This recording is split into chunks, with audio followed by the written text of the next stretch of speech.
ഞാൻ ബലാത്സംഗം ചെയ്യപ്പെട്ട് കേസ് കൊടുത്ത പെണ്ണ് ക്യാൻസർ പിടിച്ച് എടുക്കുമ്പം പത്രക്കാരി അടുത്തപ്പോൾ അവൾ വിളിച്ചു പറഞ്ഞു PCR-നെതിരെ ഞാൻ കേസ് കൊടുത്ത് തെറ്റായിപ്പോയി, എൻ്റെ അപ്പനെ പോലെ ഞാൻ കരുതുന്നു, അദ്ദേഹം എന്നോട് മോശമായിട്ട് പെരുമാറിയില്ല, പിണറായി പറഞ്ഞിട്ടാണ് ഞാൻ കേസ് കൊടുത്ത പെണ്ണ് പറഞ്ഞു. തീർന്നു. ഇതൊക്കെ ദൈവം തമ്പനം തിരിച്ചടി കൊടുക്കും. പൂഞ്ഞാറിലെ NDA സ്ഥാനാർത്ഥി PC ജോർജ് നമ്മളോടൊപ്പം ചേരുകയാണ്. കഴിഞ്ഞ തവണ സ്വതന്ത്രനായി മത്സരിച്ച ആളാണ് ഇത്തവണ NDAയുടെ ഭാഗമായി മത്സരിക്കുന്നത്. എന്ത് രാഷ്ട്രീയം പറഞ്ഞുകൊണ്ടാണ് ഈ തെരഞ്ഞെടുപ്പിനെ ഇപ്പോൾ നേരിടുന്നത്? ഞാൻ BJP-യിൽ അംഗത്വം എടുത്ത് വളരെ കാലമായി, മനസ്സിലായില്ലേ? അത് വെറുതെ കയറി BJP ചേർന്നതല്ല. എനിക്ക് വ്യക്തിപരമായി എന്നെ സ്നേഹിക്കുന്ന, എനിക്ക് സ്നേഹമുണ്ടെന്നറിയുന്ന ആളുകളോടെല്ലാം സംസാരിച്ച് അവരുടെയൊക്കെ അഭിപ്രായം സ്വീകരിച്ച് ഒരു 1.5 കൊല്ലം ചർച്ച ചെയ്ത് ബോധ്യപ്പെട്ടതിൻ്റെ അടിസ്ഥാനത്തിൽ BJP ചേർന്ന് BJP ഇനി കേരളത്തിന് രക്ഷയുള്ളൂ. ആ ബോധ്യത്തോട് BJP ചേർന്നയാളായ അതുകൊണ്ട് ഞാൻ ഇത്തവണ സ്ഥാനാർത്ഥിയായി നിൽക്കാൻ ആഗ്രഹിച്ച ആളല്ല. പാർട്ടിയുടെ നിർദ്ദേശം വന്നതുകൊണ്ട് മാത്രം നിൽക്കുക, അല്ല ഞാൻ നിൽക്കില്ല. ഞാൻ നിൽക്കില്ലെന്ന് എല്ലാവരും പറഞ്ഞത്. ഈ നിർദ്ദേശം പാർട്ടിയെ കേൾക്കാൻ പറ്റില്ല, പിന്നെ പാർട്ടിയായിട്ട് നടക്കാൻ പറ്റുമോ? അതുകൊണ്ടാണ് നിൽക്കുന്നത്. ജയിക്കും, വളരെ നല്ല ഭൂരിപക്ഷം ജയിക്കാൻ പറ്റും, ദൈവത്തിന് അനുഗ്രഹം. നമുക്ക് പൂഞ്ഞാറിന് ഇപ്പോൾ ഈ ഇലക്ഷന് പ്രത്യേകം എന്നാന്ന് ചോദിച്ചാൽ ഞാൻ 7 പ്രാവശ്യം MLA ആണ്. അപ്പം ഞാൻ എന്താണ് നാട്ടിൽ ചെയ്തതെന്ന് ജനത്തിനറിയാം. അപ്പം ജനം വിചാരിച്ച് ഇതെല്ലാം ചുമ്മാ വന്നതെന്ന് വിചാരിച്ചു. ഞാൻ ഇതുപോലെ കണ്ണമാനം കൂടുതൽ കാര്യം ചെയ്തു, ഭയങ്കര അബദ്ധം പറ്റി എനിക്ക്. അത് അബദ്ധമല്ല, നന്മയായിട്ട് ഞാൻ കണക്കാക്കുന്നത്. ഈ 5 കൊല്ലം കഴിഞ്ഞപ്പോൾ ജനത്തിന് മനസ്സിലായി PCR എന്താണെന്ന്. അതുകൊണ്ടാണ് PCR-നെ എല്ലാവരും ഓടിച്ചിട്ട് വഴിയെവിടുകയല്ല, ഓടിച്ചിട്ട് പിടിക്കുക. സ്ഥാനാർത്ഥിയാക്കാനും ജനം ഒറ്റക്കെട്ടാണ്. എല്ലാ സ്ഥലത്തും വലിയ പിന്തുണ കിട്ടുന്നുണ്ട്. ദൈവത്തിൻ്റെ ഒരു കാരുണ്യമല്ല എന്താ. കഴിഞ്ഞ 5 വർഷം കാലം കുറെ കേസുകളുടെ കാലഘട്ടം കൂടിയായിരുന്നു. അതിനെയൊക്കെ എങ്ങനെയാണ് കേസ്? ഇപ്പോൾ കണക്കനുസരിച്ച് 14 കേസ്, ക്രിമിനൽ കേസുണ്ട്. അതെല്ലാം പിണറായി കെയർ ഓഫ് പിണറായി അല്ലേ എല്ലാം. അതിനെന്ത് വിലയുണ്ട്? മജിസ്ട്രേറ്റ് കോടതി ബലാത്സംഗ കേസ് ജാമ്യം കൊടുക്കും. മജിസ്ട്രേറ്റ് കോടതി കേട്ടിട്ടുണ്ടോ?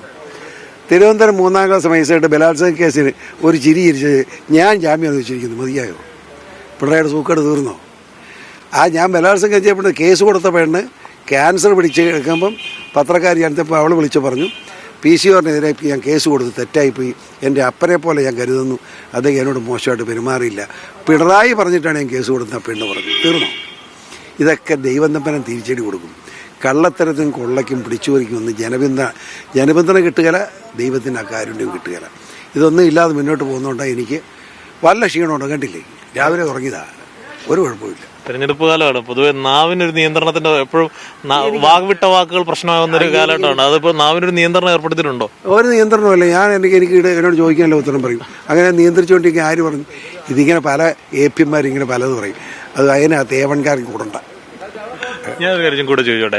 ഈ മക്കൾ രാഷ്ട്രീയത്തിനെതിരെക്കാളും വലിയ വിമർശനം ഉന്നയിച്ചിരുന്ന ആളാണ് PC ജോർജ്. നേരത്തെ ജോസ് കെ മാണി മത്സരിക്കുമ്പോഴൊക്കെ ഇപ്പോൾ ഒരു കുടുംബത്തിൽ നിന്ന് തന്നെ 2 സ്ഥാനാർത്ഥികൾ മത്സരിക്കുന്നുണ്ട്. ഷോണും മത്സരിക്കുന്നുണ്ട്, താങ്കളും മത്സരിക്കുന്നുണ്ട്. അതിനെ എങ്ങനെയാണ് കാണുന്നത്? അങ്ങനെ നുണ പറയാനേ പാടില്ല. ഞാൻ ഇതുവരെ KM മാണിയുടെ മകൻ മത്സരിക്കാൻ കുറ്റം പറഞ്ഞിട്ടില്ല. ഞാൻ അയാളെ കുറ്റം പറഞ്ഞത് എന്താണെന്ന് ചോദിച്ചാൽ അയാൾ കേരളമായിട്ട് ബന്ധമില്ലാത്തവനായിരുന്നു. വിദ്യാർത്ഥി രാഷ്ട്രീയത്തിലില്ല. ഞാൻ കേരള കോൺഗ്രസ്സുകാരനായിരുന്നു. ഞങ്ങളൊക്കെ കാണാത്ത ഒരുത്തിന് ഒരു സുപ്രഭാതത്തിൽ മോളി വന്ന് കേരള കുറുതാന്ന് പറഞ്ഞാൽ എങ്ങനെ ചെയ്യും? ഞാൻ എതിര് പറഞ്ഞിട്ടുണ്ട്.